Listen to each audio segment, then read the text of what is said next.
देखिए अभी हमने त्रिभुज के बेसिक के बारे में पढ़ा था,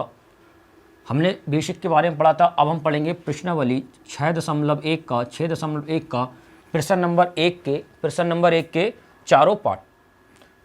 प्रश्नावली 6.1 के प्रश्न नंबर 1 के चारों पार्ट जो अभी हमने बेसिक पढ़ा उसे थोड़ा सा जान लेते हैं, एक बार देख लीजिए। हमने बताया था सर्वांशम कब कहलाता है? जब दो त्रिभुज आपस में कैसे हों, बिल्कुल एक जैसे, दोनों की आकृति समान हो, दोनों का आकार समान हो, तब हम कहते हैं त्रिभुज सर्वांशम है। इसकी कंडीशन ध्यान रखना, इसके कोण आपस में कैसे होंगे? बराबर।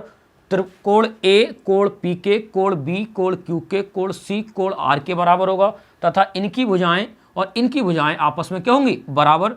इस साइड की भुजा इस साइड के, इस साइड की भुजा इस साइड के, और इस साइड की भुजा इस साइड के आपस में क्या होगी? बराबर। तब हम कहेंगे त्रिभुज सर्वांशम है।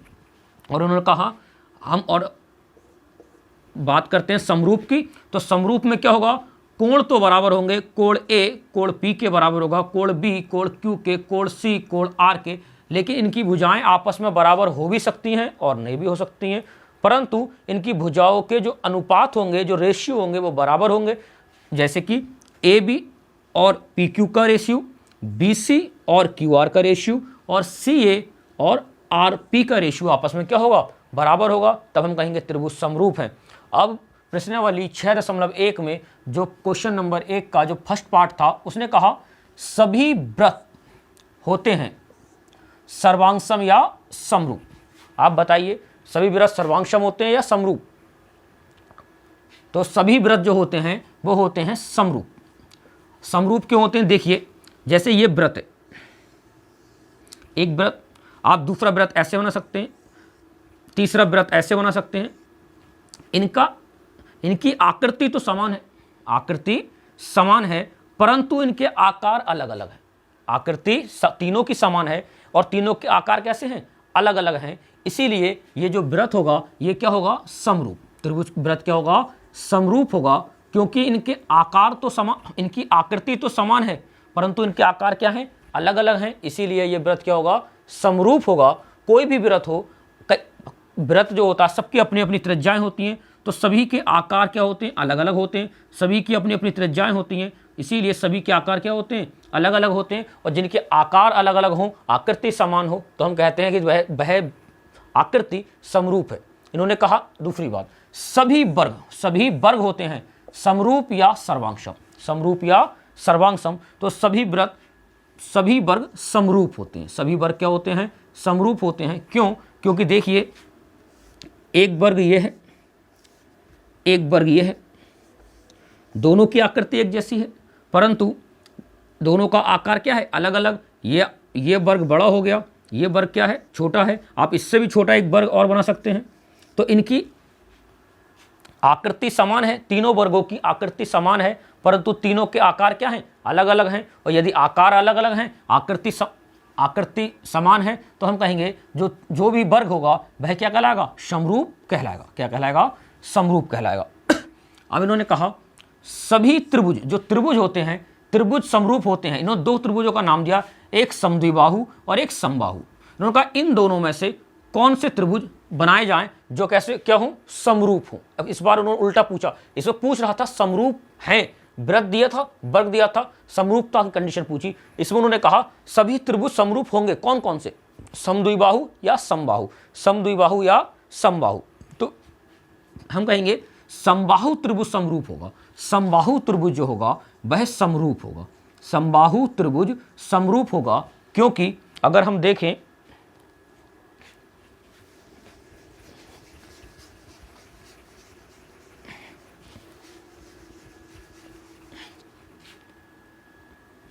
समबाहु त्रिभुज के बारे में, समबाहु में जिसकी सभी भुजाएं क्या होती हैं? बराबर, वह समबाहु कहलाता है। जैसे ये भुजा 6 सेंटीमीटर है, ये 6 है, ये 6 है, तो हम कहेंगे त्रिभुज क्या है? समबाहु। और जिसकी दो भुजाएं बराबर होती हैं, जैसे ये 6 है, ये 6 है, ये 3 है, तो हम कहेंगे समद्विबाहु। अब इन्होंने कहा समद्विबाहु और समबाहु में से कौन सा त्रिभुज समरूप त्रिभुज होता है? तो हम कहेंगे समबाहु त्रिभुज समरूप त्रिभुज होता है, क्योंकि समद्विबाहु में क्या होता है, समद्विबाहु के कोण अलग अलग भी हो सकते हैं। जैसे एक मान लीजिए ये कोण 30 डिग्री का है, अब आप इसकी आकृति में ऐसे कर सकते हैं, अब ये कोण 90 डिग्री का हो गया। तो इसमें क्या होता है, इनके कोण आपस में बराबर नहीं हो सकते। दो समद्विबाहु त्रिभुज आपस में समरूप नहीं हो सकते, लेकिन दो समबाहु त्रिभुज आपस में क्या होंगे, समरूप होंगे। क्योंकि कोई भी त्रिभुज ले लीजिए आप समबाहु, उसका प्रत्येक कोण 60 डिग्री का होगा। प्रत्येक कोण कितने डिग्री का होगा, 60 डिग्री का होगा। लेकिन समद्विबाहु में यह कंफर्म नहीं है कि अगर ये 30 का है तो दूसरा समद्विबाहु त्रिभुज का कोण भी कितने डिग्री का हो, 30 डिग्री का हो। इसलिए ध्यान रखना है, मैंने कहा सभी समबाहु त्रिभुज समरूप होते हैं, ना कि सभी समद्विबाहु त्रिभुज समरूप होते हैं। क्योंकि सभी समद्विबाहु त्रिभुज समरूप हो भी सकते हैं और नहीं भी हो सकते हैं। उसके बाद अगर हम बात करते हैं चौथे वाले क्वेश्चन की, चौथे वाले पार्ट की, तो उन्होंने कहा भुजाओं की समान संख्या वाले दो बहुभुज समरूप होते हैं यदि नंबर 1 उनके संगत कोण एक डैश हो तथा दूसरे पूछा है उनकी संगत भुजाएं हों। कैसे? इन्होंने कहा भुजाओं की समान संख्या वाले दो बहुभुज। पहले तो ये जानिए बहुभुज किसे कहते हैं। बहुभुज में से होता है जिसमें बहुत सारी भुजाएं हों, ऐसे आकार को हम बहुभुज कहते हैं। क्या कहते हैं? बहुभुज। जैसे ये एक बहुभुज हो गया, एक बहुभुज हो गया। इन्होंने कहा भुजाओं की समान संख्या वाले, इन्होंने कहा इनकी जो भुजाएं हैं उनकी संख्या कैसी है, समान हो। संख्या वाले दो बहुभुज समरूप होते हैं। कब समरूप होंगे? जब यदि उनके संगत कोण कैसे हों, इसका कोण ये इस कोण के बराबर हो, ये कोण इस कोण के बराबर हो, ये कोण इस कोण के बराबर हो। तो समरूप तब होंगे यदि उनके संगत कोण आपस में कैसे हों, बराबर हों, और उनकी संगत भुजाएं कैसी हों, उनकी संगत भुजाएं जो हों, उनकी संगत भुजाएं समानुपाती हों। उनकी संगत भुजाएं क्या हों, समानुपाती हों। तब हम कहेंगे दो बहुभुज आपस में कैसे हैं, समरूप। क्योंकि समरूप की कंडीशन है कोण बराबर होना चाहिए। कोण क्या होना चाहिए, बराबर। कोण बराबर हो, और जो उनकी भुजाएं हैं, जो भुजाएं हैं वो कैसी होनी चाहिए, समानुपाती या अनुक्रमानुपाती। समानुपाती या अनुक्रमानुपाती।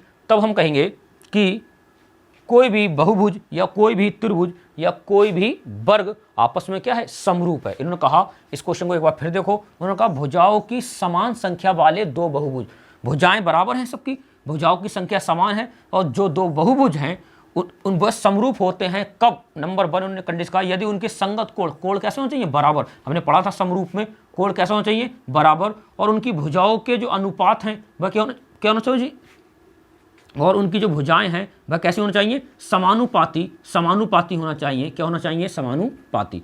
एक इस प्रश्न को एक बार फिर से देखो, इस वाले को भी, थर्ड वाले को। उन्हें कहा सभी त्रिभुज समरूप होते हैं, समद्विबाहु या समबाहु।